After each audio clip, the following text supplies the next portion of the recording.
यह कहानी केवल मनोरंजन के उद्देश्य से रचित है। इसे वास्तविक घटना ना समझें। आपको स्टोरी पसंद आए तो आप लाइक शेयर ज़रूर करें। कमेंट बॉक्स में मुझे बताएं आपको स्टोरी कैसी लगी। आपके लाइक से मुझे स्टोरी अपलोड करने के लिए मोटिवेशन मिलता है। गाइस, यूट्यूब के पॉलिसी के कारण मुझे ओल्ड वीडियो डिलीट करने पड़े हैं और यह मैं केवल न्यू व्यूवर्स के लिए अपलोड कर रही हूँ। आप चाहे तो इसे स्किप कर सकते हैं।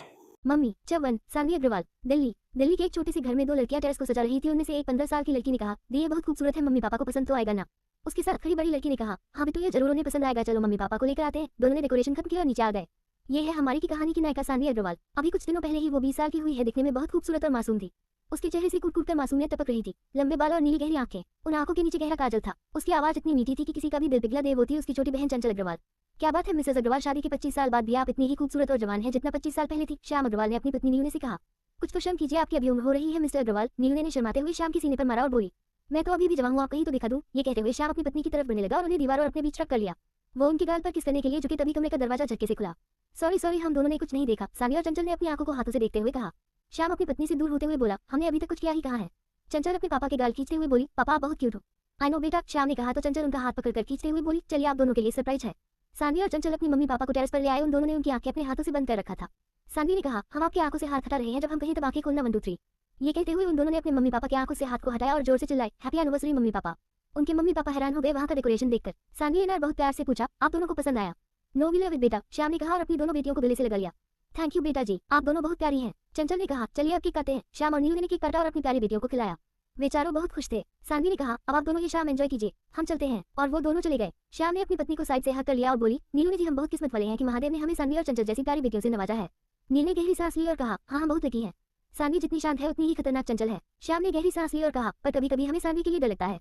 वो हर छोटी छोटी चीज से डर जाती है। अगर किसी ने उसके सामने आवाज ऊंची करके बात कर दी, उसमें भी रोने लग जाती है। पता नहीं क्या होगा जब दोनों को इस क्रूर दुनिया का सामना करना पड़ेगा। श्याम जी ऐसा मत कहिए, महादेव हमारी बच्चियों को हर बुरी नजर से प्रोटेक्ट करेंगे। नीलू ने कहा तो श्याम ने उन्हें गले से लगा लिया। उन्होंने कहा, वैसे कल हम माँ के घर देहरादून जा रहे हैं तो आपने पैकिंग तो कर ली होगी ना? नील ने सर हिलाया। अगली सुबह अभी लोग श्याम की माँ के घर यानी देहरादून जाने के लिए निकल गए। सब बहुत खुश थे। चंचल ने कहा, पापा हम कब पहुंचेंगे दादी के घर? श्याम ने कहा, चंचल बेटा पेशेंस रखो थोड़ा सा। वही सानवी की पिछली सीट में नीलू ने के साथ बैठी थी। वो विंडो पर अपने दोनों हाथों को टिककर अपनी चीन को उसमें रख के बाहर की तरफ देख रही थी। उसे देहरादून बहुत पसंद था। देहरादून की वादियां उसे अच्छी लगती थी। यहाँ आकर वो बहुत अच्छा महसूस करती थी। कुछ देर बाद वे लोग पहाड़ियों के बीच एक सुंदर से लकड़ी के बने घर के अंदर थे। सानवी बेटा तुम आ गई। दादी ने उन लोगों को देखा और एक्साइट होते हुए कहा तो सानवी उनकी तरफ भागी और उनके गले से लग गई। दादी I missed you so much. दादी ने भी तुम्हें बहुत याद किया बच्चा। दादी ने कहा तो पीछे से श्याम आते हुए बोला, माँ हम भी तो हैं। वो और नीलू ने आकर दादी के पैर छुए। भैया को भूल गए तुम लोग? पीछे से एक लड़का आते हुए बोला। उसके साथ एक और भी था। भैया। चंचल ने उसे लड़के को देखा और भागकर उसके पास आकर उछलकर उसके गले से लग गई और अपने पैरों को उसकी कमर में बांध लिया। ए मेरी चिंपांजी, मुझे मारने का इरादा है क्या? उस लड़के ने ड्रामा करते हुए कहा। ये था कार्तिक, सानवी और चंचल के बड़े पापा का बेटा और दूसरा उसका छोटा भाई अभिमन्यु। चंचल उसकी गोद से उतर गई। कार्तिक सानवी के पास आया और बोला, कैसी हो सानवी, बहुत बड़ी हो गई हो तुम। सानवी ने हल्की सी मुस्कान के साथ कहा, हम अच्छे हैं भैया। दादी ने कहा, अच्छा बातें बाद में, गाना जो इन्हें इनका कमरा दिखा दो। सब थोड़ी देर आराम करेंगे। चंचल ने कहा, ए मुझे इस पल का कितनी देर इंतजार था। उसने अपना बैग उठाया और सीधा घर के अंदर भागी। सबने अपना सर हिलाया। रात का वक्त। सानवी कमरे से बाहर आई। उसने नाइट ड्रेस पहना था। उसने देखा नीलू ने और उसकी बड़ी माँ किचन में खाना बना रही थी। वो उनके पीछे आ गई। वाह बड़ी मॉम, माय फेवरेट आलू पराठे। उसने अपनी बड़ी माँ को हक करते हुए कहा। उसकी बड़ी माँ ने कहा, जी बेटा जी, चंचल का फेवरेट हलवा भी है। चंचल वहां आते हुए बोली, आई लव यू बड़ी माँ, आप बहुत अच्छी हैं। सब हंसने लगे। सबने खाना खाया और फिर सोने चले गए। चंचल सानवी के फोन में गेम खेल रही थी और सानवी बुक पढ़ने में बिजी थी। यूं तो वो मेडिकल स्टूडेंट थी। उसे पढ़ने का बहुत शौक था। वो बचपन से ही एक डॉक्टर बनना चाहती थी। उसका सपना था वो एक दिन बड़ी होकर बहुत बड़ी डॉक्टर बने। पर इस वक्त वो एक फिक्शनल बुक पढ़ रही थी। तभी कमरे का दरवाजा किसी ने खटखटाया। चंचल ने दरवाजा खोला तो देखा उनके सामने कार्तिक और अभिमन्यु थे। कार्तिक ने कहा, तुम दोनों जल्दी सो गए क्या? अभी तो पार्टी करना है। उन्हें बहुत अच्छा लगता था जब वे मिलते थे और कुछ देर के लिए बच्चों की तरह बन जाते थे। अगली सुबह, उठो कुंभकर्ण और कितना सोना है? बड़ी माँ ने सबको उठाते हुए कहा। उठो, देखो तो सब कैसे एक दूसरे के ऊपर सो रहे हैं। उठ जाओ नहीं तो आज तुम्हें नाश्ता नहीं मिलेगा। बड़ी माँ ने चिल्लाते हुए कहा तो सब उठकर बैठ गए। बड़ी माँ ने अपना मुंह बनाया और उन्हें देखते हुए बोली, हाँ खाने के नाम से ही लोग कुछ भी कर सकते हैं। और वो वहां से चली गई। सबने एक दूसरे को आधी खुली आंखों से देखा। कुछ देर बाद सब लिविंग रूम में आ गए। सबने देहरादून की ठंड से बचने के लिए गर्म कपड़े पहने थे। सानवी ने जीन्स पहना था और ऊपर फर वाला स्वेटर पहना था। पैरों में बूट थे और गले में मफलर। वो रैबिट की तरह बहुत क्यूट लग रही थी। सानवी, चंचल, कार्तिक और अभिमन्यु वे चारों भाई बहन घूमने निकल गए। सबने बहुत मस्ती की। यह एक सप्ताह कैसे निकल गया पता नहीं चला। अगले दिन सानवी की फैमिली दिल्ली जाने के लिए तैयार हो गई क्योंकि श्याम अपने काम को नहीं छोड़ सकता था और उनके बच्चों की पढ़ाई भी इससे इफेक्ट हो सकती थी। प्लीज जल्दी आना बच्चों, दादी ने सानवी और चंचल से कहा और उनके गले लग गई। सानवी ने कहा, पापा आज हम कर चलाएं प्लीज, और उसने अपने पापा को पप्पू फेस बनाकर देख उसके क्यूटनेस से पिघलकर श्याम ने कहा, ठीक है बेटा, और वे निकल गए। रास्ते में नीलू ने कहा, श्याम माँ ने कहा, सानवी अब बड़ी हो गई है तो हमें उसकी शादी कर देनी चाहिए। हाँ मामा, मुझे भी जीजू मिल जाएंगे और हम दोनों बहुत मजे करेंगे। चंचल ने एक्साइटेड होकर कहा, हाँ तुमने सही कहा। नीलू ने कहा और हंसने लगी। श्याम अपनी बेटी को सपोर्ट करते हुए कहा, कोई हमारी बच्ची से कुछ नहीं रहेगा। हमारी बच्ची जो चाहती है वो करेगी। कोई भी इन पर शादी का दबाव नहीं डालेगा। अभी सानवी को 20 साल ही तो हो रहे हैं, कौन सी बहुत बड़ी हो गई है।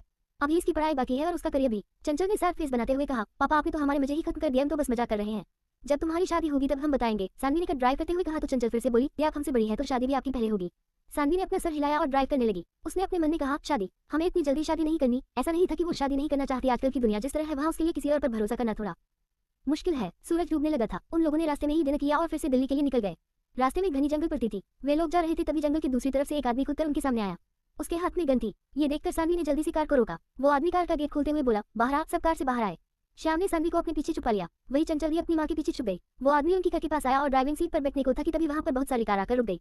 ये देखकर सानवी की फैमिली बहुत घबरा गई। कार से बहुत सारे गार्ड्स बाहर आए। उनमें से एक दिखने में बहुत खतरनाक था। उसके चेहरे पर कमाल था। उसके चेहरे पर कोई भी इमोशन नहीं थे। वो उस आदमी के पास आया और अपनी खतरनाक आवाज में बोला, तुझे क्या लगा था तू हमसे बचकर जा पाएगा? छोड़ो मुझे, उस पहले वाले आदमी ने कहा। एज योर विश, उसे चोट वाले आदमी ने कहा और उसे आदमी के कर के बीचों बीच छूट किया। ये देखकर सानवी, चंचल और नीलू ने बहुत जोर से चिल्लाया। सानवी और चंचल उसे डेड बॉडी की तरफ देखकर रोने लगे। कैसे कोई इंसान इतनी बेरहमी से किसी की जान ले सकता था? वो आदमी उनकी तरफ मुड़ा तो सभी लोग और ज्यादा घबरा गए। उसने श्याम को धमकी देते हुए कहा, तुम लोगों ने कुछ नहीं देखा समझे? श्याम ने सर हिलाया। उसे आदमी ने सानवी की तरफ देखा। उनकी आई कॉन्टैक्ट हुई तो सानवी ने जल्दी से अपना सर झुका लिया। तुम लोग जा सकते हो, उसे आदमी ने कहा। तो सबने गहरी सांस ली। श्याम ने अपनी बेटी को आराम से पीछे की सीट पर बिठाया क्योंकि वो देख पा रहा था सानवी कितनी काम रही है। वो जल्दी से ड्राइविंग सीट में आया और अपनी फैमिली को लेकर वहां से चला गया। कुछ देर बाद सब लोग घर पहुंच गए। सबके चेहरे पर डर के भाव थे। होता भी क्यों नहीं, उन सबने किसी को मरते हुए देखा था। सानवी ने कुछ देर बाद कहा, पापा आपने उनकी बात क्यों मानी? क्यों कहा कि हम किसी को कुछ नहीं बताएंगे, हमें पुलिस को इन्फॉर्म करना चाहिए इस बारे में? उसके पापा ने लाचारी में कहा, नहीं बेटा हम ऐसा नहीं कर सकते। क्यों पापा? सानवी ने अपनी टूटती आवाज में कहा। श्याम सानवी के पास आया और उसे समझाते हुए बोले, क्योंकि बेटा हम उनका कुछ नहीं बिगाड़ सकते।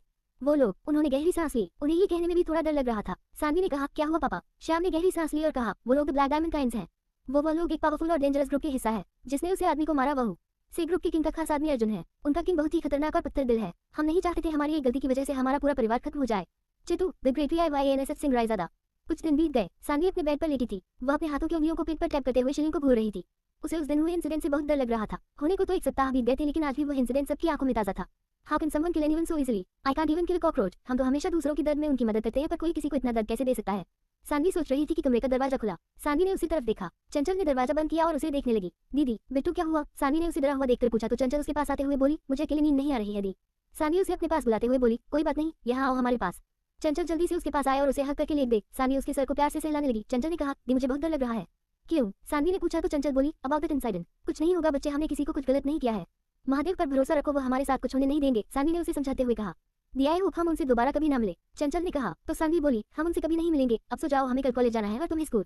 गुड नाइट दी, चंचल ने कहा और उसके गाल को चूम लिया। सानवी ने भी उसे जवाब दिया और आंखें बंद कर ली। अगली सुबह अग्रवाल फैमिली ब्रेकफास्ट कर रही थी और कुछ रैंडम चीजों पर बात भी। कुछ देर बाद सिया कॉलेज के लिए निकल गई। उसे जाते देखकर श्याम ने कहा, सानवी चंचल बेटा अपना ध्यान रखना, कुछ होगा तो फोन करना, ओके? दोनों ने बाय कहा और वे उनकी स्कूटी में निकल गए। चंचल का स्कूल सानवी के कॉलेज के रास्ते में ही था, इसलिए उसने चंचल को पहले स्कूल छोड़ा और फिर कॉलेज आ गई। उसने स्कूटी पार्क की और अंदर चली गई। तभी कोई सामने से आकर उसे टकराया गया। मेरी प्लीज सेव मी। सानवी ने देखा ये कोई और नहीं बल्कि उसका दोस्त ओम था। तभी उसके पीछे एक लड़की भागते हुए आया और बोली, नहीं सानवी, तू इसे मेरे हाथों से आज पीटने से नहीं बचा सकती। ये थी सानवी की दूसरी दोस्त प्रिया। सानवी ने कहा, ठीक है पर बताओगे हुआ क्या है? तुम दोनों टॉम एंड जेरी की तरह क्यों लड़ रहे हो? ये कहते हुए सानवी उनके बीच में खड़ी हो गई और ओम सानवी के पीछे छिपने लगा। प्रिया ने कहा, इससे तारांकन ने कहा था कि हम दोनों इस छुट्टी को साथ में एंजॉय करेंगे लेकिन ये अपने दोस्तों के साथ भाग गया। ओम ने कहा, मुझे माफ कर दो, मैं भूल गया था, हम अगली बार पक्का जाएंगे। सच में प्रॉमिस? प्रिया ने गुस्से से उन्हें देखा। सानवी ने कहा, अच्छा ठीक है, तुम अगली बार इसके साथ वक्त बताओगे ना? ओम ने जल्दी हाँ में सर हिलाया। सानवी ने कहा, भूल तो नहीं जाओगे ना? No I swear. ओम ने अपने गले पर हाथ लगाते हुए कहा तो सानवी बोली, प्रिया अभी से माफ कर दो, ये तुम्हें अगली बार पक्का बाहर ले जाएगा। इसमें तो प्रॉमिस भी कर दिया, अगर इसने अपना प्रॉमिस पूरा नहीं किया तो हम इसकी धुनाई करेंगे। ओम ने हैरानी से कहा, सानवी तुम मेरी बेस्ट फ्रेंड है यार। सानवी ने कहा, तो क्या हुआ, हम प्रिया की भी बेस्ट फ्रेंड है। ओके बाबा माफ करो तुम दोनों, ओम ने हाथ जोड़ते हुए कहा। ओम और प्रिया सानवी के सबसे अच्छे दोस्त थे। सानवी ज्यादा बात नहीं करती थी फिर भी बुलो उसे समझते थे। उन तीनों में बहुत प्यार था। कुछ देर बाद उन लोगों ने क्लास अटेंड किया और कैंटीन में आ गए। प्रिया ने हैरानी से कहा, सीरियसली सानवी, उसने तुम लोगों के सामने ही एक आदमी को मार दिया? सानवी ने उसे सब कुछ बता दिया था जब वो लोग देहरादून से वापस आ रहे थे और उनके साथ क्या हुआ था। यस, सानवी ने एक शब्द में जवाब दिया। सानवी मैंने सुना है वो लोग बहुत क्रूल एंड डेंजरस है। प्रिया ने कहा, हाँ मैंने भी उनके बारे में सुना है। उनका ब्लैक डायमंड किंग्स नाम का गैंग है। उनकी एक अपनी आर्मी है जो अंडरवर्ल्ड के लिए काम करती है। वो लोग मोस्टली इलीगल काम करते हैं। जय उस गैंग के किंग के लिए काम करता है। अर्जुन तो सिर्फ 50% ही क्रूल है। उनका किंग डार्क वर्ल्ड का सबसे खतरनाक किंग है। उनका नाम YYNSF सिंह रायजादा है। उन्हें लोग VSR के नाम से जानते हैं। He is the most cruellest man I have ever seen. वह किसी की जान लेने से पहले एक बार भी नहीं सोचता। He is such a womaniser. वह जो चाहता है उसे पाने के लिए किसी भी हद तक चला जाता है। ओम ने कहा तो सानवी और भी ज्यादा डर गई। तभी कैंटीन में एक लड़का भागते हुए आया और बोला, सब लोग ध्यान से सुनो, हमारे प्रोफेसर मिस्टर जायसवाल मर गए। जो लोग भी खाना खा रहे थे उन सबके गले में उनका खाना अटक गया। क्या? सानवी खुद को संभालते हुए बोली, लेकिन ऐसा कैसे हो सकता है, उन्होंने अभी तो हमारी क्लास ली थी। उस लड़के ने कहा, मैं सच कह रहा हूँ। पर कैसे? इस बार उन्होंने पूछा। उस लड़के ने कहा, you know the leader of the black diamond king. वो कॉलेज आया था और उन्होंने प्रोफेसर जायसवाल को मार दिया। ये न्यूज़ कॉलेज में आज की तरह फैल रही है। ये सुनकर सानवी की सांस उसके गले में अटक गई। उसने अपने मन में कहा, महादेव उनका किंग खुद इस कॉलेज में आया है, प्लीज हमारी उनसे मुलाकात मत करवाना, हम उन्हें फेस नहीं करना चाहते। उस लड़के ने कहा, मैं तुम सबको सजेशन देना चाहता हूँ, तुम सबको यहाँ से चले जाना चाहिए, यहाँ रुकना खतरे से खाली नहीं है, पता नहीं कब क्या हो जाए। जैसे ही उसे लड़के ने सबको लीडर के बारे में बताया और सबने कॉलेज छोड़ने का फैसला किया, वह सब वहां से जा रहे थे। सानवी अपने मन में कह रही थी कि वह उसे 20 से कभी ना मिले जो बिना सोचे समझे किसी की जान ले लेता है। प्रिया ने कहा, ओशित मैं अपना बैग क्लासरूम में ही भूल गई हूँ, मैं लेकर आती हूँ। और वह ओम और सानवी को छोड़कर भाग गई। ओम उसके पीछे जाते हुए बोला, नहीं तुम अकेले नहीं जा सकती, रुको मैं भी तुम्हारे साथ आ रहा हूँ। उसने सानवी से चिल्लाते हुए कहा, सानवी तुम पार्किंग में जाकर हमारा इंतजार करो, मैं प्रिया को लेकर आता हूँ। सानवी ने अपना सर हिलाया, वह दूसरी कॉरिडोर की तरफ मुड़ी, तभी सामने से आ रहे किसी से टकरा गई। सानवी को उसके सर में जोर से लगा, उसने अपनी आंखें बंद कर ली और जमीन में गिरने का इंतजार करने लगी, लेकिन वह जमीन में नहीं गिरी। उसने धीरे से अपनी आंखें खोली और सामने देखा। उसके सामने एक लंबा चौड़ा इंसान खड़ा था जो दिखने में बहुत खतरनाक था। उसने सानवी को उसकी कमर से पकड़ रखा था। सानवी ने देखा वह उसे अजीब तरह से देख रहा है। सानवी हाँ। सानवी ने प्रिया की आवाज सुनी तो उसे आदमी को धक्का दिया और सीधी खड़ी हो गई। तभी प्रिया उसके पास आते हुए बोली, क्या हुआ? कुछ नहीं, वह इन्होंने। सानवी ने कहा और पीछे मुड़ी तो देखा वहां पर कोई भी नहीं है। उसने देखा फ्लोर पर एक हाथ में पहनने वाली गोल्ड की चेन थी। उसने उसे उठा लिया और देखने लगी। ये बहुत यूनिक चेन थी, ऐसा लग रहा था जैसे स्पेशल इसे बनवाया गया हो। उसमें लाइन का पेंडेंट था जो लटक रहा था। लाइन की आंखें लाल रंग की डायमंड से चमक रही थी। प्रिया ने कहा, सानवी देख क्या रही है, जल्दी चलो, पार्किंग में पहुंच गया होगा। सानवी ने सर हिलाया और उसे चेन को अपने बैग में डाल लिया। ओम आज अपना बाइक लेकर नहीं आया था, इसलिए उन तीनों ने सानवी की स्कूटी ली और तीनों बैठकर कॉलेज कैंपस से निकल गए। सानवी को लगा जैसे कोई उसे देख रहा है। उसने पीछे मुड़कर देखा पर उसे कोई नजर नहीं आ रहा था। कुछ देर बाद वे लोग उनके फेवरेट जगह एक पार्क में आ गए जहां व्यक्ति पहली बार मिले थे। सानवी चुपचाप बैठी कुछ सोच रही थी। तभी प्रिया ने कहा, क्या हुआ सानवी, तू क्या सोच रही है? सानवी ने कहा, कुछ नहीं, हम बस सोच रहे हैं कि कैसे कोई इंसान किसी की बेरहमी से जान ले सकता है। प्रोफेसर जायसवाल बहुत अच्छे इंसान थे, हमने सोचा नहीं था कोई उनकी जान भी ले सकता है। हमें उनकी फैमिली के बारे में सोचकर बहुत बुरा लग रहा है। उसकी बात सुनकर वो मुझसे साइड से हक करते हुए बोला, तुम ज्यादा मत सोचो, मैंने कहा था ना उन लोगों को इनोसेंट लोगों की जान लेने में बहुत मजा आता है। यस सानवी रिलैक्स, प्रिया ने कहा तो सानवी ने गहरी सांस ली। कुछ देर हुए लोग एंजॉय किया। सानवी ने उन दोनों को उनके घर छोड़ा और अपने घर आ गई। मम्मा, सानवी ने बच्चों की तरह कहा, हम मेरा बच्चा आ गई तुम। नीलू ने प्यार से कहा। सानवी अपने पेट को सहलाते हुए बोली, बहुत भूख लगी है, प्लीज कुछ खाने को दे दो ना। नीलू ने हंसते हुए कहा, हाँ हाँ। चंचल ने सैंडविच बनाया है। चंचल अपने हाथ में सैंडविच लेकर आते हुए बोली, हाँ दी, मैंने बनाया है, टाटा। सानवी उसके पास आते हुए बोली, वाओ, ये दिखने में कितना यम्मी लग रहा है। उसने उसे छूने के लिए हाथ बढ़ाया तो चंचल उसके हाथ पर मरते हुए बोली, अभी नहीं, जाए जाकर हाथ मुंह धोकर आइए। सानवी उसे सल्यूट करते हुए बोली, जो हुक्म मेरे आका, और वो हंसते हुए चली गई। कुछ देर बाद वह कपड़े बदलकर नीचे आई। उसने अपनी मम्मी को खाना बनाने में मदद की और सब डाइनिंग टेबल पर बैठ गए। श्याम ने पूछा, सानवी बेटा, हमने सुना है आपके कॉलेज के प्रोफेसर जायसवाल का मर्डर हो गया है। सानवी कुछ देर उन्हें देखती रही, फिर बोली, हाँ पापा, वो द ब्लैक डायमंड किंग्स के लिए कॉलेज आए थे और उन्होंने ही प्रोफेसर को मारा। चंचल ने पूछा, दी क्या आप उनसे मिली? सानवी अपना कर हिलाते हुए बोली, ना बाबा, हम उनसे ना मिले तो ही बेहतर है। श्याम ने कहा, हमने सुना था प्रोफेसर जायसवाल ने उनसे कुछ पैसा लिया था और उन्हें वापस नहीं कर पाया और भागने की कोशिश की, इसलिए उन्होंने उन्हें मारा। सानवी ने कहा, पर इसका मतलब यह नहीं कि वो उन्हें जान से मार दे। और उसने अपना मुंह बनाया। नीलू ने कहा, सानवी बेटा, तुम इस मामले से दूर रहो और अपनी पढ़ाई पर ध्यान दो। उसकी बात पर सानवी ने सर हिलाया और खाना खाने लगी। कुछ देर बाद सबने खाना खाया। सानवी अपने कमरे में आ गई। यूं तो चंचल उसके साथ सोई थी, लेकिन सानवी की आधी रात तक जागने की वजह से उसके पापा ने चंचल को अलग कमरा दिया था, पर जब भी उसे जरूरत होती थी वो सानवी के पास आकर सोती थी। सानवी ने अपना बैग खोला, तभी उसकी नजर उसे चेन पर पड़ी जिसे उसने फ्लो से उठाया था। उसे देखने लगी, यह बहुत ही यूनिक और खतरनाक था। उसने अपने मन में कहा, यह चेन तो बिल्कुल उसे आदमी की तरह खतरनाक है। हम तो उनके सामने एक मिनट ठीक से खड़े भी नहीं रह पाए, हमने ये बेकार में ही उठा लिया। उसने गहरी सांस ली और कहा, अब हम इसे उन्हें वापस कैसे करेंगे? उसने धीरे से कहा और उसे वापस से बाग में रखकर पढ़ने के लिए बैठ गई।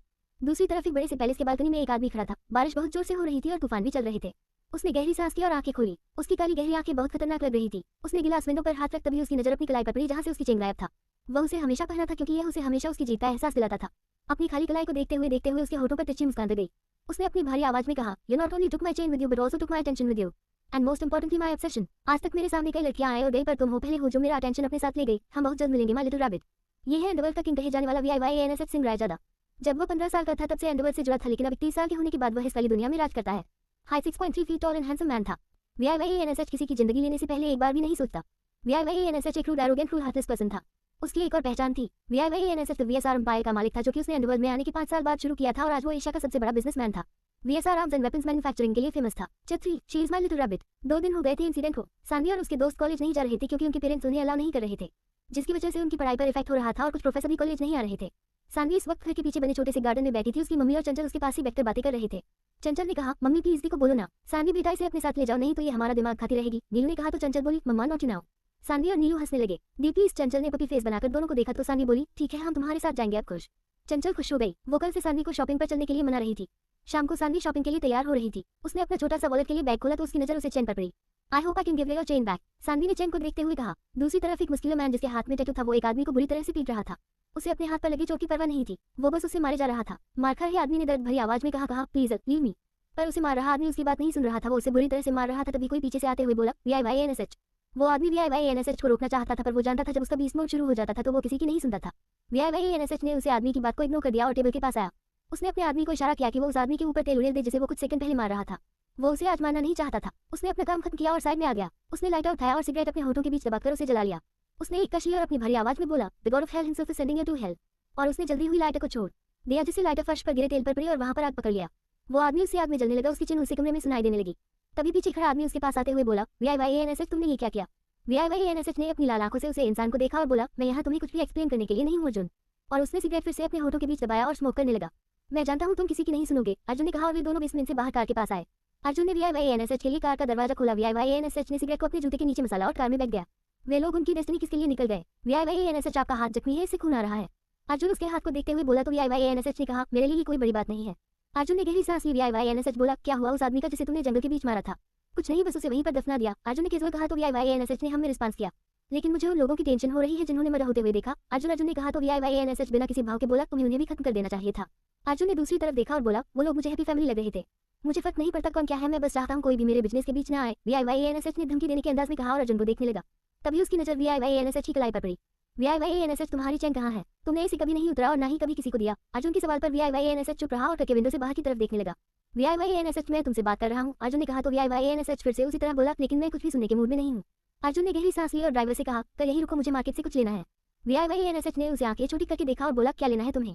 कुछ बहुत जरूरी है, अर्जुन ने कहा। तब तक कर रख चुकी थी। अर्जुन VIYANSH को देखते हुए घर से बाहर आया। VIYANSH ने भी गहरी सांस ली और अपने हाथ को देखते हुए घर से बाहर आया। उसके हाथ में सच में बहुत चोट लगी थी और उसे खून आ रहा था। वो घर से टिककर खड़ा हो गया। तभी पास में ही खड़ा एक छोटा सा कुत्ते का बच्चा VIYANSH पर भौंकने लगा। VIYANSH ने गुस्से से उसे दिखा। Get lost your dirty dog, VIYANSH ने कहा और उसे कुत्ते के बच्चे को अपने पैर से बहुत जोर से लात मारा, जिससे कुत्ते का बच्चा घायल होकर रोने लगा। VIYANSH ने चढ़ते हुए उसे देखा। दूसरी तरफ सानवी अपनी स्कूटी से टिकट चंचल के बाहर आने का इंतजार कर रही थी। चंचल एक शॉप पर कुछ सामान लेने गई थी और सानवी बाहर खड़ी होकर बोर हो रही थी। उसे शॉपिंग करना बिल्कुल भी पसंद नहीं था। वो इधर उधर देख ही रही थी कि तभी उसकी नजर उसे छोटे से कुत्ते के बच्चे पर पड़ी जो रो रहा था। उसका एक पैर हवा में था, ऐसा लग रहा था जैसे उसे चोट आए हो। और क्या हुआ छोटू पप्पी को? सानवी ने उसे कुत्ते के बच्चे को उठा लिया और उसे देखने लगी।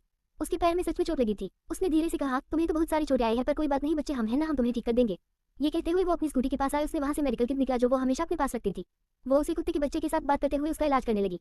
तभी उसे एहसास हुआ कोई उसे देख रहा है। उसने कर घूमर पीछे देखा जहां पर उसे एक आदमी दिखाई दिया जिसे उसने उसे दिन कॉलेज में देखा था और उसने उसे जमीन पर गिरने से बचाया था।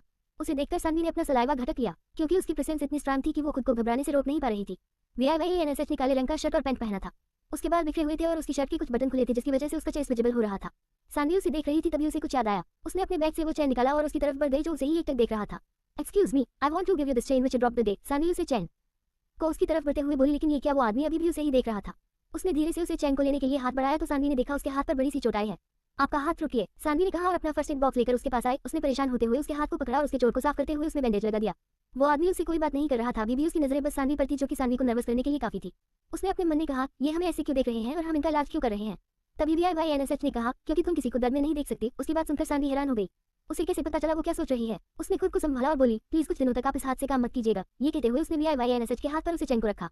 तभी उसकी नजर VIYANSH के पीछे से आ रहे अर्जुन पर पड़ी और उसे देखकर वो घबरा गई। उसने VIYANSH का हाथ पकड़ा और उसे कर के पीछे खींच लिया। VIYANSH उसे देखने लगा। जब वो घर से बाहर आकर अपने चोट को देख रहा था तब वो कुत्ते का बच्चा उसे पर भूख रहा था। उसी इस वक्त उसकी नजर सानवी पर पड़ी और वो उसकी खूबसूरती में खो गया। उसके घने लंबे बाल, पिंक लिप्स, चबी चीक्स और सबसे इंपोर्टेंट चीज उसकी झील सी नीली आंखें VIYANSH का ध्यान अपनी तरफ खींच रही थी। वो सानवी की आंखों को पढ़ पा रहा था। वो एकदम प्योर थी उसकी इस क्रूएल दुनिया में।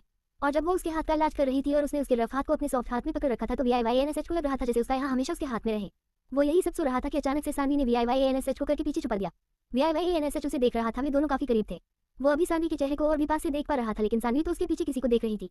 उसने पीछे पलटकर देखा तो पाया सानवी अर्जुन को देख रही है। ये देखकर VIYANSH का खून खोलने लगा। उसने थोड़ी ऊंची आवाज में पूछा, तुम उसे क्यों देख रही हो? तभी सानवी ने अपना छोटा सा हाथ उसके मुंह पर रखा और धीरे से अपनी मीठी आवाज में बोली, शुश प्लीज शांत रहिए।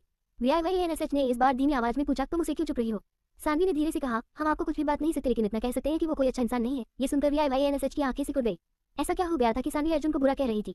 वो उसे कुछ का पता उससे पहले सानवी ने अपना चेहरा VIYANSH के सीने पर छुपा लिया और धीरे से बोली, वो यही आ रहा है। अर्जुन जो उनकी तरफ आ रहा था उसने VIYANSH को एक लड़की के साथ देखा तो हैरान हो गया।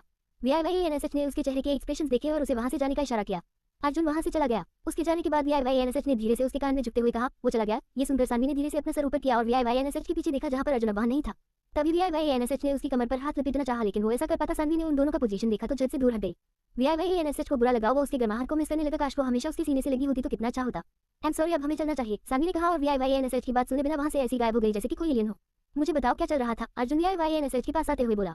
क्या? VIYANSH ने उसे सवाल किया तो अर्जुन ने कहा, मैं इस लड़की को उसे इंसिडेंट के दिन देखा था जब मैं उसे आदमी को जंगल के बीच मार रहा था। ये सुनकर VIYANSH सब समझ गया कि सानवी अर्जुन से इतना डर क्यों रही थी। शायद सानवी को अर्जुन के बारे में पता है कि वो कैसा इंसान है। अगर उसे उसके बारे में पता चला तो वो कभी उसके पास नहीं आएगी। VIYANSH उसे अपने हाथ को दिखाते हुए, उसने मेरा ट्रीटमेंट किया। अर्जुन ने अपने हाथ पर उसे बैंडेज को देखा जिसे वो लेने गया था। वो उसे VIYANSH से छुपाकर अपने पॉकेट में डालते हुए बोला, लेकिन मुझे नहीं लगता वो लड़की तुम्हारे टाइप की है। She is innocent. अर्जुन ने कसकर अपनी मुट्ठी बांध ली और दांत पीसते हुए बोला, मुझे फर्क नहीं पड़ता। अगर वो इनोसेंट है, मैं कुछ चाहता हूँ तो वो चीज चलकर हमेशा मेरे पास आ जाती है, और अगर ये इनोसेंट है भी तो ये सिर्फ मेरी है। She is my little rabbit. क्या होगा आगे? क्या YYNSH मिल पाएगा दोबारा सानवी से? आपको क्या लगता है? Chapter 4 awakening the beast. Saanvi और चंचल अपनी मम्मी के सामने खड़े थे जो उन्हें कुत्ते के बच्चे को घर लाने के लिए डांट रही थी। दोनों बहनें अपनी मम्मी को मनाने में लगी थी कि वो उसे कुत्ते के बच्चे को अपने साथ रखने के लिए मान जाए, लेकिन उसकी मम्मी बिल्कुल भी खुश नहीं थी। सानवी बच्चों की तरह जिद करते हुए बोली, मम्मी प्लीज, लेकिन उसकी मम्मी नहीं मानी। उन्होंने कहा, नहीं बेटा, हम इसे अपने साथ नहीं रख सकते। इस बार चंचल ने अपनी मम्मी को मनाने की कोशिश करते हुए कहा, मम्मी प्लीज, मैं भी इसे अपने साथ रखना चाहती हूँ। तभी श्याम ऑफिस से आते हुए बोले, क्या हुआ भाई? उन्हें देखकर सानवी और चंचल चिल्लाते हुए उनके पास आ गए पापा, और उन्होंने उन्हें हक लिया। हाँ बेटा, मैं ही पापा हूँ तुम दोनों के, श्याम ने कहा तो वो सब हंसने लगे। पापा आज आप ऑफिस से जल्दी आ गए, सानवी ने कहा और अपने पापा के साथ में सोफे पर बैठ गई। हाँ बेटा, मैं आज हाफ डे लीव ले रखा था। तभी उसकी पत्नी यानी नीलू जी पानी का गिलास लेकर उनके पास आए। उन्होंने कहा, श्याम जी, आप इन दोनों को समझाएं कि इस घर में कि कुत्ते का बच्चा नहीं रह सकता। ये कहते हुए उन्होंने अपनी बेटियों की तरफ इशारा किया जो उन्हें ही देख रही थी। पापा देखिए ना, ये कितना प्यारा है, सानवी ने कुत्ते के छोटे बच्चों को अपने पापा को दिखाते हुए कहा। पापा प्लीज, इस बार चंचल ने बहुत प्यार से कहा तो उनके पापा का दिल पिघल गया। उन्होंने कहा, Neelu ji please just look at how it's so cute. ये कहते हुए वो अपनी पत्नी को मनाने की कोशिश करने लगे। श्याम जी, नीलू ने उन्हें आंखें दिखाते हुए कहा तो श्याम ने फिर से कहा, नीलू जी देखिए, हमारी बेटियां इसका अच्छे से ख्याल रख सकती हैं। ये सुनकर सानवी और चंचल ने कहा, हाँ पापा, हम इसका ख्याल अच्छे से रखेंगे। श्याम जी ने कहा, ये लोग इस वक्त पर वॉक पर भी ले जाएंगे। हाँ पापा, श्याम जी ने कहा तो उनकी बेटियों ने उसी जोश के साथ रिस्पॉन्स किया। ये लोग इस टाइम पर खाना भी खिलाएंगे क्यों बच्चों? श्याम जी ने अपनी बेटियों की तरफ देखते हुए कहा तो उन दोनों ने जोर से कहा, हाँ पापा। ये दोनों उसकी पॉटी को भी साफ करेंगे क्यों बेटा? हाँ पा। वे दोनों कहने वाले थे लेकिन बीच में ही रुक गए। पापा पॉटी? सानवी ने पूछा। हाँ जी, श्याम जी ने कहा। पापा, हम इसकी पॉटी कैसे साफ कर सकते हैं? चंचल ने अजीब सा मुंह बनाते हुए अपने पापा के कान में धीरे से कहा, पर उनकी मम्मी ने उनकी बात सुन ली। उन्होंने कहा, देखिए श्याम जी, ये लोग तैयार नहीं है इसकी रिस्पॉन्सिबिलिटी उठाने के लिए। ये सुनकर दोनों बहनें उदास हो गई। उन दोनों ने मीठी के गोद में उसे छोटे से कुत्ते के बच्चे को दिखा। नीलू जी, श्याम ने कहा, लेकिन नीलू बीच में बोली, नहीं मतलब नहीं श्याम जी, तुम दोनों जब अपने कमरे में। नीलू ने धमकाते हुए कहा तो सानवी और चंचल उदास होते हुए कमरे में चली गई। उन दोनों ने जाते हुए अपने पापा को देखा और आंखों ही आंखों में उन्हें अपनी मम्मी को मनाने का इशारा किया। ये देखकर श्याम जी ने अपनी पत्नी से कहा, नीलू जी, हमारी बात सुनिए प्लीज। देखिए, ये दोनों हमारी बेटियां हैं, कभी किसी चीज के लिए मना नहीं किया हम दोनों ने, और इन्होंने भी कभी कुछ मांगा भी नहीं हमसे। ये तो बस कुत्ता है। पपी श्याम जी, नीलू ने अपने पति की तरफ देखते हुए कहा तो श्याम ने कहा, मान जाए ना नीलू जी। नीलू ने गहरी सांस ली और कहा, ठीक है, थैंक यू नीलू जी। श्याम जी ने कहा और अपनी पत्नी के गाल पर किस करते हुए अपनी बेटियों के कमरे में भाग गया। ये देखकर नीलू ने अपना कर हिलाते हुए कहा, पागल आदमी, और वह हंसने लगी।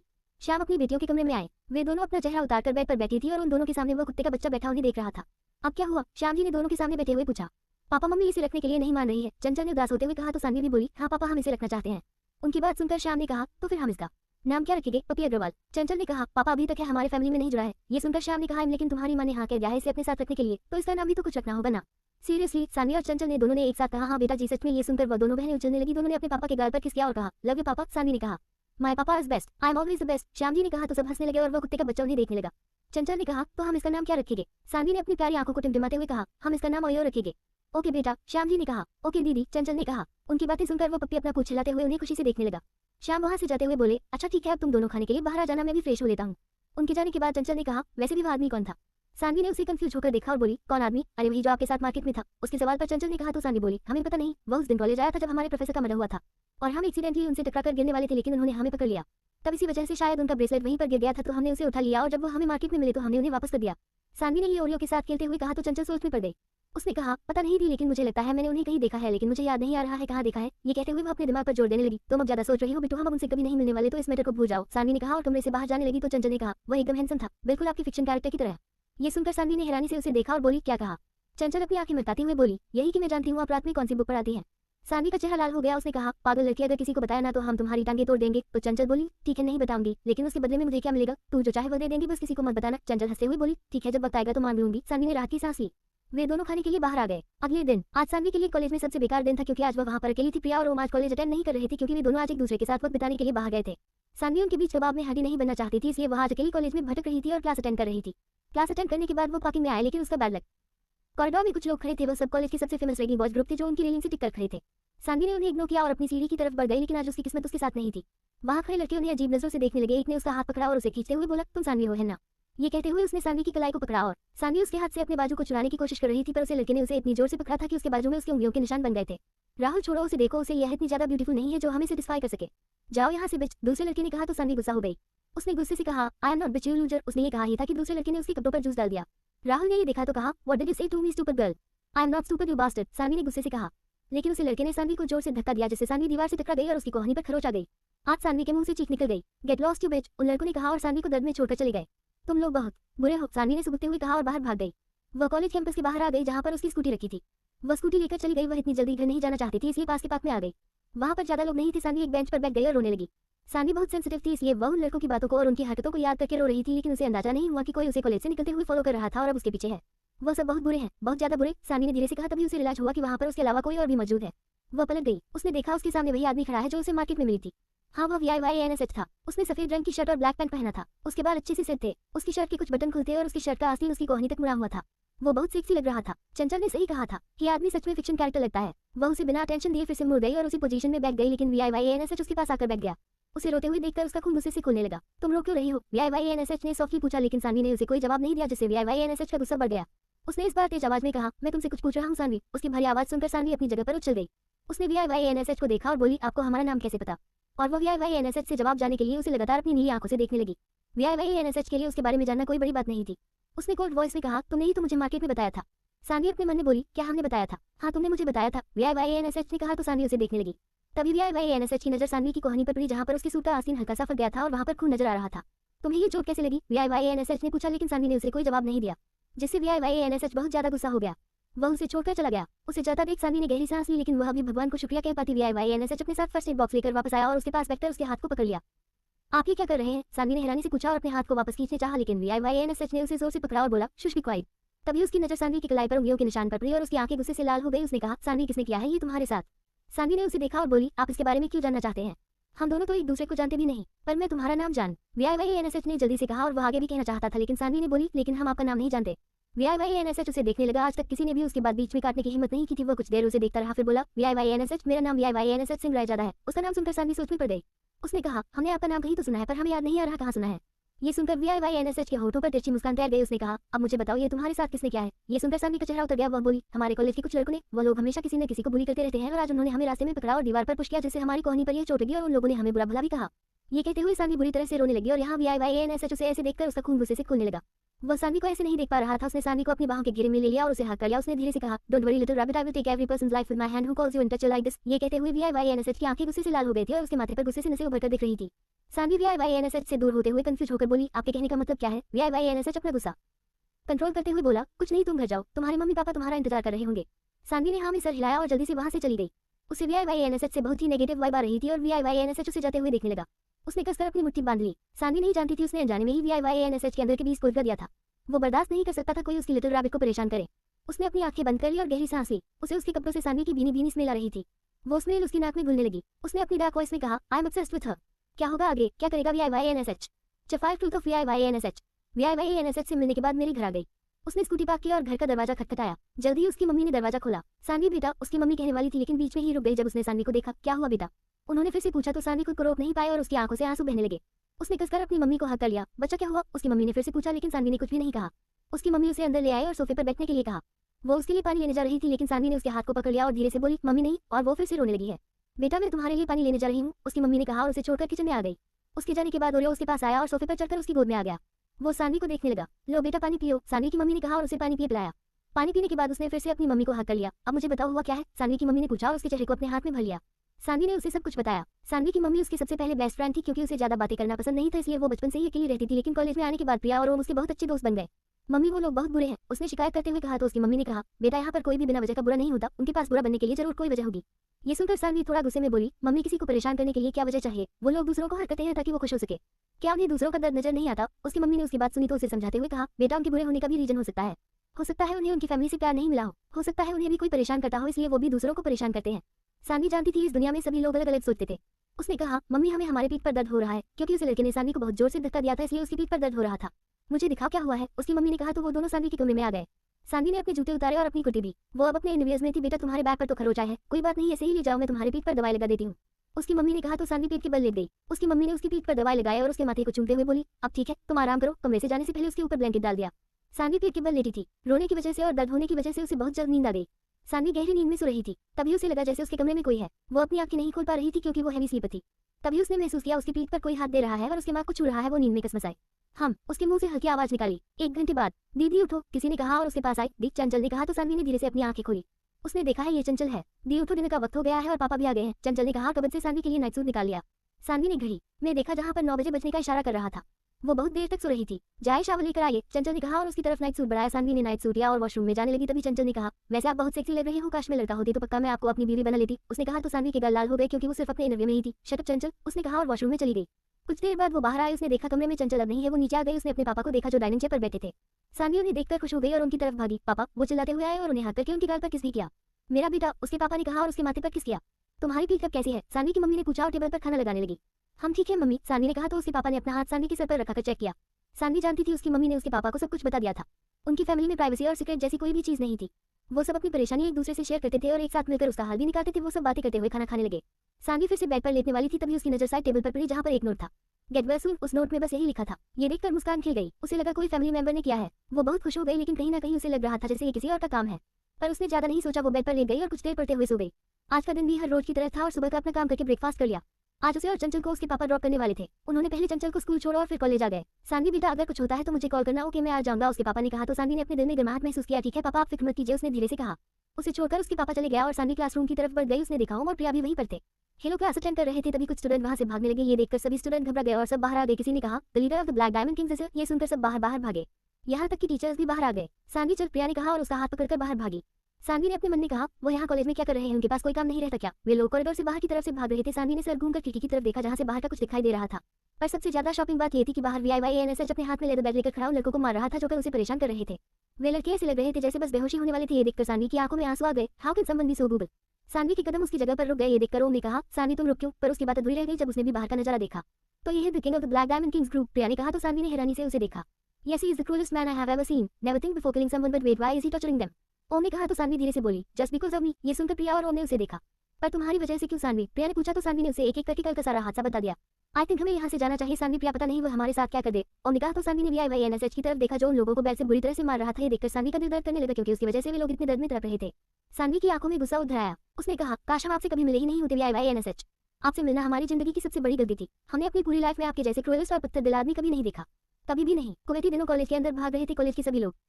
अब तक ग्राउंड में आ चुके थे। ओम उन दोनों को लेकर कॉलेज के पिछले दरवाजे से जाने लगा। ओम और प्रिया ने कुछ तो महसूस कर लिया था लेकिन उन दोनों ने उसे नहीं बताया। सानवी जल्दी आओ, प्रिया ने कहा और उसका हाथ पकड़ लिया। वे लोग कॉलेज कैंपस के बाहर जाने के लिए मुड़े लेकिन तभी उन लोगों के सामने उनका बुरा सपना खड़ा था। उनके सामने VIYANSH के कुछ लोग खड़े थे जिनके हाथ में बहुत ही खतरनाक दिखने वाले गन्स थे। और सबसे बड़ी बात VIYANSH ठीक सामने ओम और प्रिया के सामने खड़ा था। गुस्से की वजह से उसकी काली गहरी आंखें बहुत ही डरावनी लग रही थी। सानवी की आंखें VIYANSH के हाथ पर पड़ी जहां से खून आ रहा था।